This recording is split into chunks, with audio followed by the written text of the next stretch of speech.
Blood rushed in her ears as the desert air split with the crack of gunfire. One moment, Lieutenant Claire Evans was kneeling beside a wounded comrade, pressing her trembling hands against the crimson spreading through his uniform.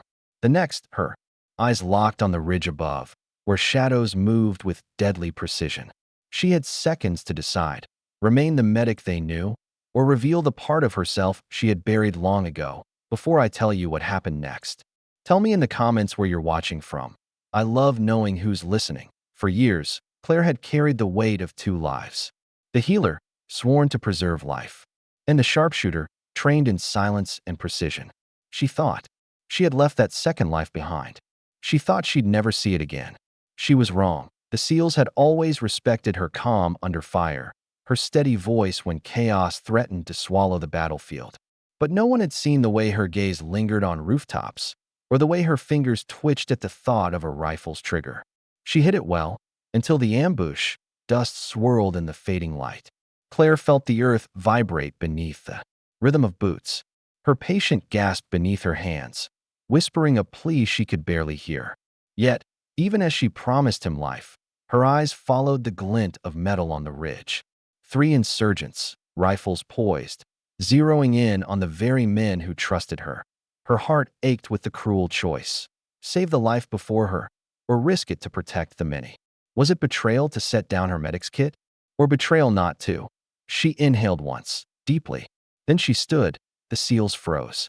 They had seen Claire cradle lives with tenderness that made war seem briefly human. Now, they watched as she picked up the sniper rifle from a fallen comrade. Movements smooth, practiced, undeniable. Dust clung to her face, but her eyes were steel. Point. One breath. One shot. The first figure dropped. The sound echoed across the ridge, a chilling harmony of violence and precision. Murmurs rippled through the men behind her, disbelief tangled with awe. Another breath.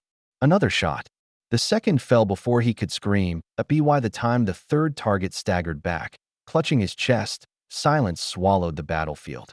All eyes were on her, but Claire felt only the tremor in her hands as she set the rifle down, as if it had burned her.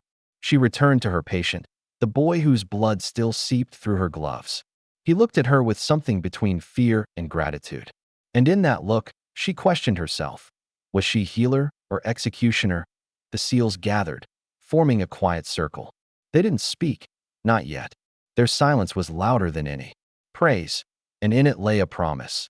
They would never forget this moment. Not the shots, not the shadows falling, not the woman who had chosen both life and death in the same breath. When the dust cleared and reinforcements arrived, Claire walked, with her head lowered, her kit slung over her shoulder. She had saved her patient. She had saved them all.